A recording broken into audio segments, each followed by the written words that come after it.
Hey guys, it's Ryan with Milson Mechanics. It's a pretty cool day here out in Washington.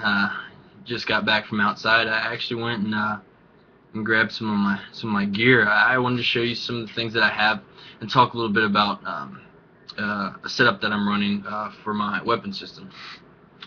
So right here I have a KWA SR10. I have a couple things that I've added to it. We'll start with the stock and go forward. So right here I have a real steel Magpul MOE stock. All these Magpul products, except for the grip, are going to be real steel. I don't know how it works, but a buddy of mine got a second box of all this stuff that he ordered for free, and I decided to give them to me. So I threw it all on here. So I have my Magpul MOE stock, collapsible, 6-point, so it's really awesome. From there, we're going to move forward. I have my Magpul MOE grip, houses my motor, so it's pretty solid.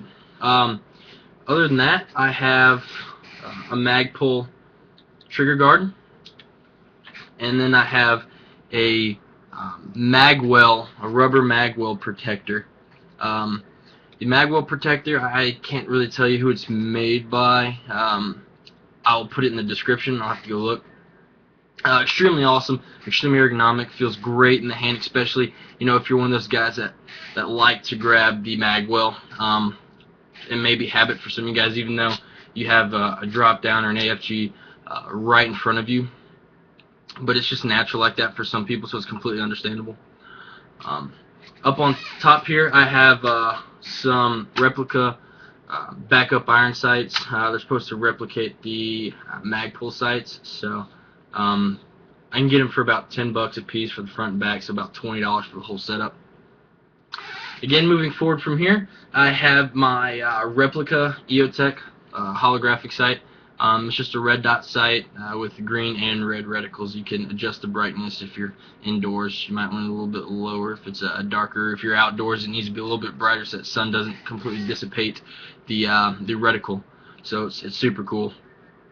Right in front of my holographic sight replica, I have a PEC 15 replica. So this is a pretty cool box. It came with some decal kits. We have a few different variants of the decals, so you can pretty much put what you want on there. So I chose, a few ones that I thought were pretty cool. One cool thing about this replica sight is, so you have your laser light and then your laser light combo. I also have a fancy button up here I can press, turns them off. And then I have a pressure switch that I connected to my AFG, to where when I'm walking into a building, I just touch my pressure switch and it works. And then going back, just clicking that button, swapping in between. Then I have my Magpul AFG, super awesome, super comfortable. I like it. I actually took out. It comes with a little swap out part. You can have the center knuckle right here. I chose the flat just for comfortable reasons. Up here up front I have another front backup iron sight, so it's pretty solid right there. As for the tip, just a standard tip that I got this gun in. I painted it so it's not as obvious. Some of the paint around the ring I'd flaked off on purpose, and then it started flaking off all around. I wanted people to know that it wasn't real, but I didn't want to be flagging myself everywhere when I'm out in the field. So I'm just going to touch that up a little bit, but always letting people know that these are replica weapons. So now I wanted to have a CQB setup of this rig. Unfortunately, I did buy it used. That's not the unfortunate problem, because it had a whole bunch of upgrades and I got it for a really good price. But the unfortunate part is I wanted to set this up for CQB. The guy who owned it had red Loctited the rail system. Damn. So what I did was set that down. I went and bought a new upper. And again, with those parts that my buddy bought and got a second set for free, he also had a second Yankee Hill Rail Steel rail system. So Here's the new upper I bought used, KWA. My computer want to go to sleep on me, which is really awesome, especially when I'm trying to tell you guys some cool stuff. And then this would be that Yankee Hill rail system. So you can add more rails down here. You can see the screw insets.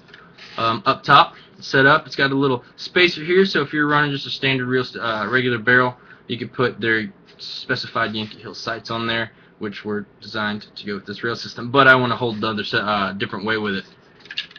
I've got a 10.5 inch barrel on the inside, and I'm running, for my inner barrel, I'm running a Madbull Python.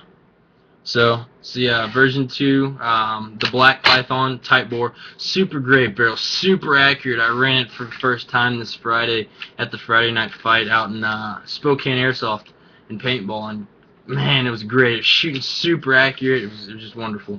On the inside here, I have a Echo 1 US SOCOM Mod Phantom barrel extension. Again, it's just a fake suppressor. As for, the noise and everything, really doesn't do anything. The end of my barrel, my outer barrel, is right here, and then the can screws over it, so it really only extends it like about 1.5 inches. But it looks great, especially on this little setup. I'll have pictures posted on Milsim Dynamics Facebook page, and you guys can see what it looks like with everything on it, with the PEC box and the EOTech, and it actually on the lower and everything else. It looks pretty sweet, guys. So a lot of you guys that were out there Friday night saw it, and you guys thought it pretty gnarly. Shout out to Travis at Spokane Airsoft and Paintball. He's the tech over there. If it wasn't for him, you wouldn't be seeing any of this stuff you got right here. He's built it all, done all the upgrades. Great guy. I highly recommend him. Super chill, and he knows exactly what he's doing. So, as for running that whole system, top-notch, A+ guy. I'll have the information of everything on these for both of these setups down in the description below. Hope you guys enjoyed. Subscribe, and why don't you go to facebook.com/milsimdynamics and check us out there. Just keep in touch with the airsoft community, especially, if you're in the Washington area. But we're going to start expanding just from the Washington area, start actually moving around. Hopefully, we'll be nationally known throughout the United States here pretty soon. So, once again, I'm Ryan with Milsim Dynamics, and thanks, guys, and have a great day.